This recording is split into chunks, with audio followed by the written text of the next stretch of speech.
no free market for apps. There was no app store. It was really different before the iPhone.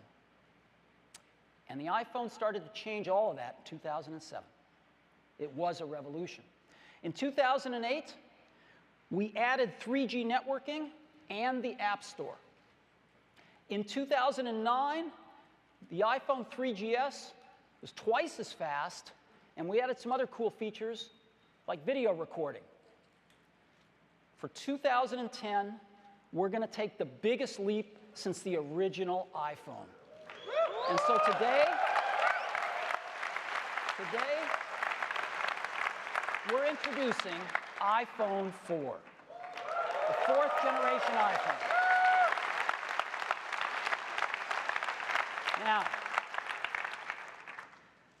this is really hot. And there are well over 100 new features, and we don't have time to cover all of them today. So I get to cover 8 of them with you. 8 new features of the iPhone 4. The first one, an all-new design. Now, stop me if you've already seen this.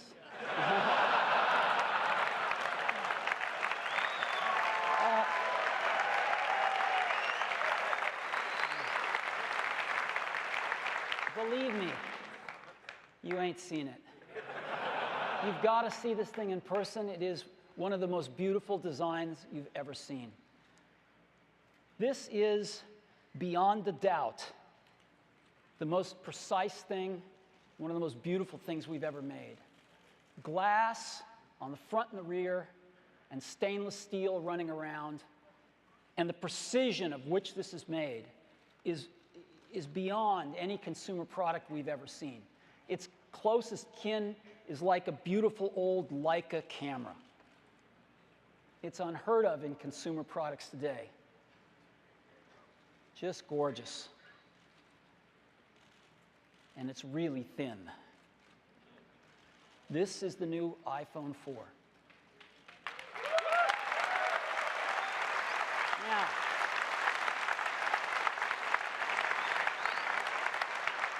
it is just 9.3 millimeters thick. That is 24% thinner than the iPhone GS.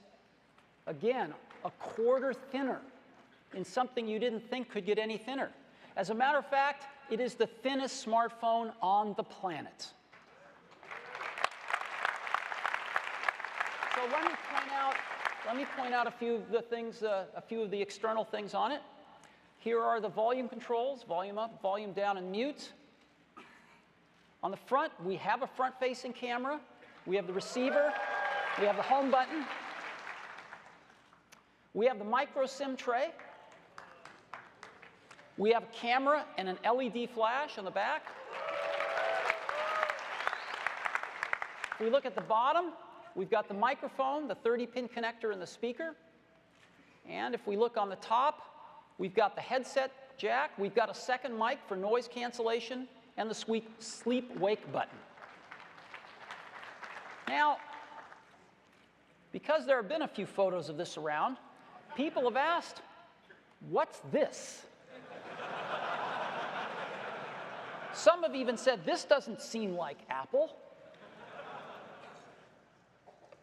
What are these lines in this beautiful stainless steel band?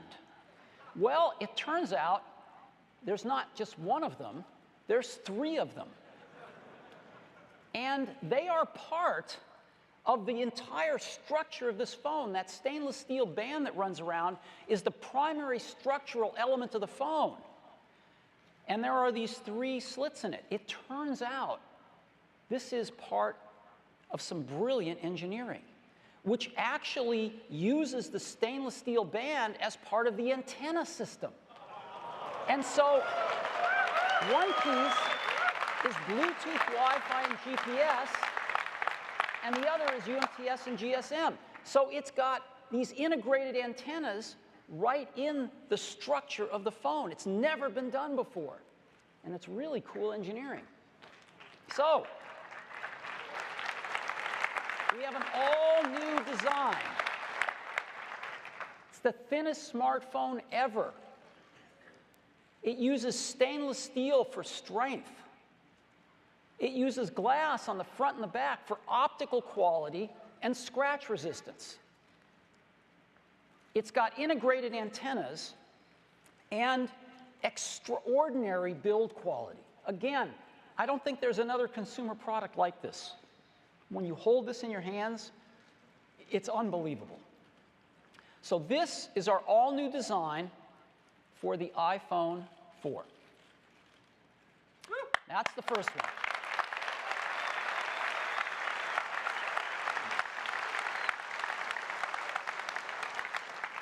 Second one, this is a biggie. Something we call the Retina display. What's that? Well, in any display, there are pixels. Here's 4 of them. We start off with the Retina display by dramatically increasing the pixel density. 4 times as many pixels in the same amount of space. Now, why is that important? Well, let's make more pixels, and let's say we want to draw the letter A. And this is the outside boundary of one of the strokes of a letter, the letter A. Well, as you can see, we turn on pixels inside that stroke. We can get far more precision the more pixels we have.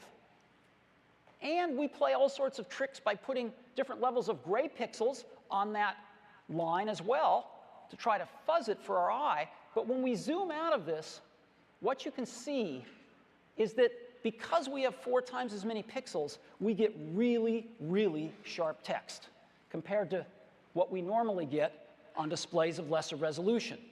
Now, the Retina display has 326 pixels per inch.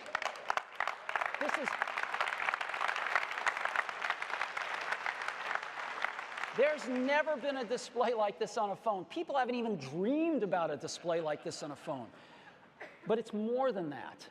It turns out that there's a magic number right around 300 pixels per inch that when you hold something around 10 or 12 inches away from your eyes is the limit of the human retina to differentiate the pixels.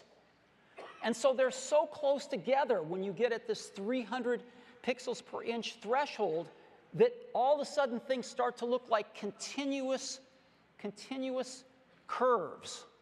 Like text looks like you've seen it in a fine printed book, unlike you've ever seen on an electronic display before.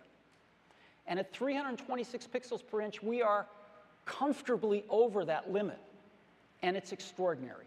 So let me give you an example of a normal display on the left and the Retina display on the right. Look at the difference. Can you see it? Here's some more text of different sizes and different weights. And you can really, really see this stuff. Once you use a Retina display, you can't go back. When you get to character-based languages, kanji in this case, it's also striking. And it's not just text. It's images and video as well. Look at the difference. This is the same image on a normal display and a Retina display. Here's another one. Pretty amazing, isn't it? So what I'd like to do now is show this to you live. I've got an iPhone 3GS, which has got a widely praised display on it, and I've got a new iPhone 4. So let me get them both fired up here. There we go. And I can ask them to blow these up. There we go. Look at that difference now. This is pixel.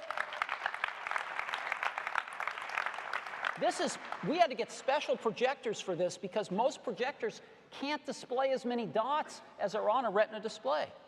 So this is pixel for pixel accurate right off these two displays. And you can really see it. Look at that folder there. Let me go inside, and you can look at the icon of the folder. compare them, look at the text